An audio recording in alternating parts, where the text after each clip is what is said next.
Bismillahirrahmanirrahim. Assalamualaikum warahmatullahi wabarakatuh. Alhamdulillahirabbil alamin wa bihi nasta'in wa ala umuri dunya waddin.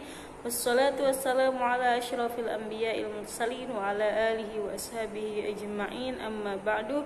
Allahumma shalli ala sayyidina Muhammadin wa ala ali sayyidina Muhammad. Allahumma shalli ala sayyidina Muhammad wa ala alihi wasallim wa atinal khaira wa dafa'anna syarra wa najjina washfina ya rabbal alamin.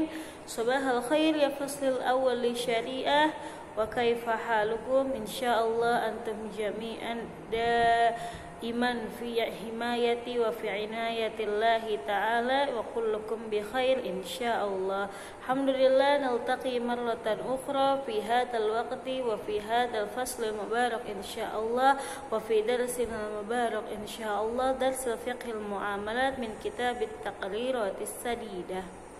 Bil amsi ta'allamna amma yata'allaqu bisyirkah fi fiqhil muamalat ya man tadzakkara ma murad bisyirkah fil fiqhil muamalat. Asyirkah lughatan al-ikhtilat ya adalah percampuran, wa syar'an adalah akad kerjasama yang menghasilkan ketetapan hak bagi dua orang atau lebih yang bekerja sama ya, merupakan hak secara umum, yang mana harta yang dicampurkan atau disatukan itu tidak bisa dibedakan ketika sudah bercampur. Namun jika hartanya masih bisa dibedakan antara milik satu pihak dengan pihak lainnya, maka tidak sah adanya kerja sama di dalam muamalah maliyah. Kemudian kemarin juga disebutkan sebab-sebab terjadinya kerjasama atau syirkah ya, atau persekutuan atau perserikatan. Itu ada yang syirkah milkun dan juga ada syirkah uqud. Yang mana syirkah milkun itu memang tanpa adanya kontrak atau tanpa adanya perserikatan sudah adanya kerjasama atau persekutuan, yaitu karena biasanya dari adanya warisan atau wasiat. Kemudian ada juga syirkah uqud, yang mana syirkah uqud ini kerjasama di antara dua orang yang mempunyai tujuan yang sama ya, mengumpulkan modal, mengelola hartanya supaya dan untung rugi pun ditanggung oleh bersama ya. Kemudian ada juga dalilnya, kemudian ada gambarannya ya, seperti apa kerjasama di dalam muamalah maliyah itu, dan kemudian ada juga pembagiannya, yang mana di dalam madhab Imam Syafi'i sendiri semuanya tidak sah atau batilah menurut madhab Imam Syafi'i kecuali syirkatul anan atau syirkatul inan, bisa disebut inan atau anan ya. Syirkatul inan masih ingat ya? Oke, sebelum kita memulai pelajaran hari ini, mari bersama-sama membaca al-basmalah. Bismillahirrahmanirrahim. Nawaitu ta'alluma liridhallahi ta'ala wa liizalatil jahli wa ihyaiddin. Rabbana zidna ilman warzuqna fahman. Kemarin kita telah mempelajari beberapa bagian dari syirkah atau dari kerjasama antara dua pihak atau lebih yang dan menetapkan hak dan kewajiban bagi semuanya. Dan salah satunya yang sudah kita pelajari adalah syirkatul inan atau syirkatul anan, yang mana syirkah ini merupakan satu-satunya yang dibolehkan di dalam mazhab Imam Syafi'i, yang mana adalah kontrak kerjasama di antara dua pihak atau lebih yang masing-masing pihak itu memberikan kontribusi modal. Nah, kemudian keuntungan ditentukan dari nisbah besar kecilnya modal yang berikan, seperti itu. Tapi di dalam madhab Syafi'i juga ada mengatakan kontrak kerja sama dua orang, yang mana misalkan salah satunya tidak bekerja atau tidak bisa mengelola, tapi yang mengelola itu dengan syarat mendapatkan bagian atau keuntungan yang lebih besar daripada yang tidak mengelola ya, seperti itu.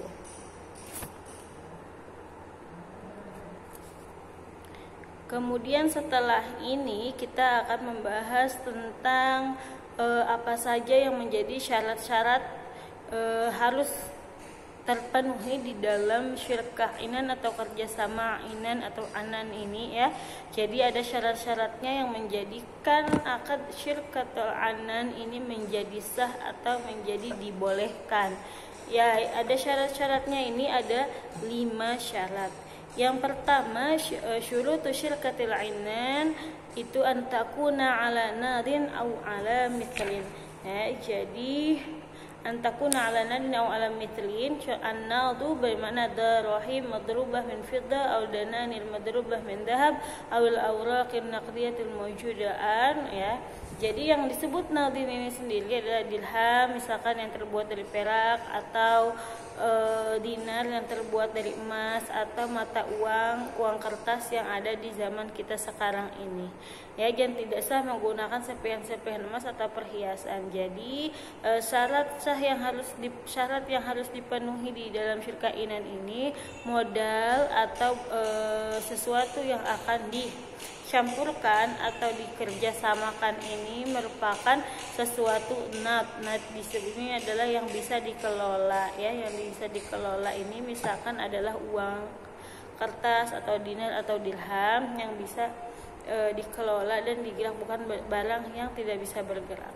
Terus kemudian harus au ala mithlin, maksudnya di sini bisa dikilo atau bisa ditimbang dan mempunyai ukuran. Ya, hal ini merupakan hal yang harus diperhatikan terkait dengan modal bila seorang menghendaki untuk melakukan syirkah atau kerjasama model ini, maka harus diperhatikan yang mana modalnya harus berupa nadin ini atau barang yang bisa dikelola seperti dinar atau dirham. Ya, jadi di dunia usaha ini nadin seringkali dikatakan sebagai barang bergerak atau barang yang tidak bergerak tetapi diketahui secara pasti takaran atau ukurannya. Itu disebut antakun ala nadin au ala mithlin. Jadi modalnya harus barang atau sesuatu yang dapat dikelola bersama. Kemudian ada juga syarat yang kedua. Syarat yang kedua itu an yattahida fil jinsi wan nau. Nah, harus jadi modal yang diserahkan untuk kerjasama di sini harus sama jenis dan macamnya. Misalkan dirham dengan dirham ya, satu pihak A memberikan dirham, pihak B memberikan dirham, jadi bisa disatukan dan tidak bisa dibedakan. Kemudian kalau contohnya dinar dengan dinar ya, disatukan maka tidak bisa dibedakan karena syaratnya adalah sesuatu tersebut ketika dicampurkan itu tidak bisa dibedakan, maka itu disebut kerjasama atau syirkah. Tetapi jika masih bisa dibedakan, misalkan dinar dengan dirham kan berbeda ya, disatukan maka itu tidak sah seperti itu.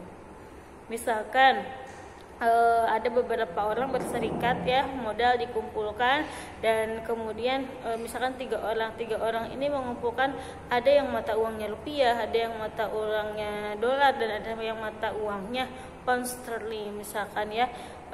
Kemudian maka ketika mata uang itu variatif harus disepakati atau distandarkan dulu, mau pakai uang yang mana ini, rupiah kah, dolar kah, atau pound sterling ini. Jadi misalkan dihitungnya ingin dengan dolar, ya sudah ketiga-tiganya harus menggantikan dulu atau menilaikan uangnya kepada uang dolar. Jadi yang rupiah ditukar lagi dengan dolar, kemudian pound sterling juga demikian, supaya ketiga-tiganya sama nilai dan jenisnya atau macamnya, seperti itu. Kemudian yang ketiga adalah an yaktarita malaini bihaitsu la yatamayaz, seperti yang tadi kita sebutkan, jika hartanya atau modalnya bercampur, maka keduanya atau berserikatan tersebut ya, barang modalnya tersebut tidak bisa dibedakan. Jika ada dua modal atau barang dicampur, maka keduanya tidak bisa dibedakan. Tapi jika bisa dibedakan, itu tidak sah ya. Nah, kemudian bagaimana barang yang misalkan tidak bisa digerakkan atau yang mutakawim. Mutakawim itu yang tidak bergerak ya, seperti contohnya ghanam atau segala macam. Itu bagaimana caranya, misalkan asetnya atau rumah atau kendaraan. Nah, aset ini ketika dia misalkan ingin menanamkan modal tapi dia nggak punya uang cash misalkan, atau dia hanya punya mobil atau punya tanah, sedangkan dia ingin bermodal. Nah, maka asetnya ini, rumah atau kendaraannya ini harus ditentukan kadarnya ya, supaya tidak menimbulkan perselisihan di kemudian hari. Caranya dengan menjualnya ke pihak perusahaan tersebut atau menilainya dengan uang, selanjutnya baru dijadikan bagian dari modal yang dikumpulkan oleh pemiliknya ke perusahaan. Jadi diganti dulu nilainya, misalkan mobil atau kendaraannya itu dengan uang seharga mobil atau atau tanah tersebut, maka baru dijadikan uang, baru dijadikan modal untuk berserikat ya. Kemudian yang keempat adalah al-idnu fit tasarruf, adanya izin dalam pengelolaan, bi an yadana kullu minhuma lil akhar fit tasarruf aw ahaduhuma dunal akhar fa yatasarraful madun wa yakunu idzan bil khalat. Jadi satu pihak investor atau satu pihak yang berserikat itu harus memberi izin kepada pihak lainnya, begitupun sebaliknya, untuk melakukan pengelolaan terhadap harta yang sudah dijadikan harta berserikat atau harta syirkah tersebut ya. Jadi jangan misalkan dia modalnya 70%, kemudian satunya 30%, kemudian 30% ini tidak boleh mengelola modal uang yang 70% itu tidak boleh, karena setiap pihak dari mereka mau besar ataupun kecil berhak untuk melakukan pengelolaan, maka harus mengizinkan satu sama lainnya.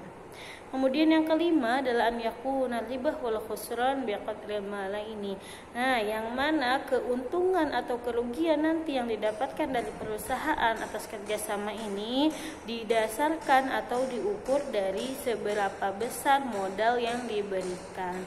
Misalkan dia memberikan modal 50%, maka keuntungannya itu 50%. Dia memberikan, begitupun sebaliknya. Kalau misalkan lebih kecil. Tetapi jika disyaratkan misalkan wa amma idza ishtarata khilaf dzalika kan ishtarata tasawi ar-ribah ma'a tafawutil malain wal aqal faltasihu asyirkah. Misalkan disyaratkan kita keuntungannya sama ya, misalkan 50-50, padahal modal yang dia berikan itu misalkan lebih besar, misalkan 70%, tapi dia hanya mendapatkan untung 50%, maka itu tidak sah dalam berserikat atau dalam kerjasama, karena ada dapat merugikan dan adanya gharar bagi seseorang yang sudah memberikan modal lebih besar dari itu. Ya, bisa dipahami sampai sini. Jadi syarat yang harus dipenuhi di dalam syirkatul inan, terutama di dalam modalnya, itu harus modal yang alanat, yang bisa dikelola, kemudian yang bisa dicampur dan tidak bisa dibedakan, kemudian harus dari satu jenis atau satu macam, kemudian harus ada izin di dalam pengelolaannya, dan kemudian yang terakhir adalah untung ruginya ditentukan oleh besar kecilnya modal yang diberikan. Kemudian mubtilatus syirkah, yang membatalkan syirkah atau kerjasama itu, yang pertama adalah fashu ahdi syarika ini. Jadi salah satu pihak memutuskan untuk berpisah atau mengakhiri perserikatan atau kerjasama tersebut, maka ini boleh, karena akad syirkah di sini atau akad kerjasama ini merupakan akad jaiz, bukan lazim. Kemudian yang kedua, dengan meninggalnya salah satu pihak, maka terpisahlah akad kerjasama. Kemudian dengan misalkan yang satu pihak ini gila, maka terpisah kerjasama. atau igma atau mabuk gitu ya. Ini mu'tamad dari Syekh Ramli wal Khatib wa Ibnu Hajar la yubtil. Ini berbeda pendapat seperti itu. Wallahu a'lam bishawab. Semoga apa yang saya sampaikan bermanfaat pada hari ini. Jadi pembahasan hari ini masih melanjutkan yang kemarin. Dan jangan lupa videonya ya dikumpulkan nanti malam. Semoga bermanfaat. Jangan lupa dicatat juga. Jangan lupa dimurajah juga, dan semoga bermanfaat untuk diri sendiri dan orang sekitar. Jazakumullah khair ala husnil ihtimam. Wassalamualaikum warahmatullahi wabarakatuh.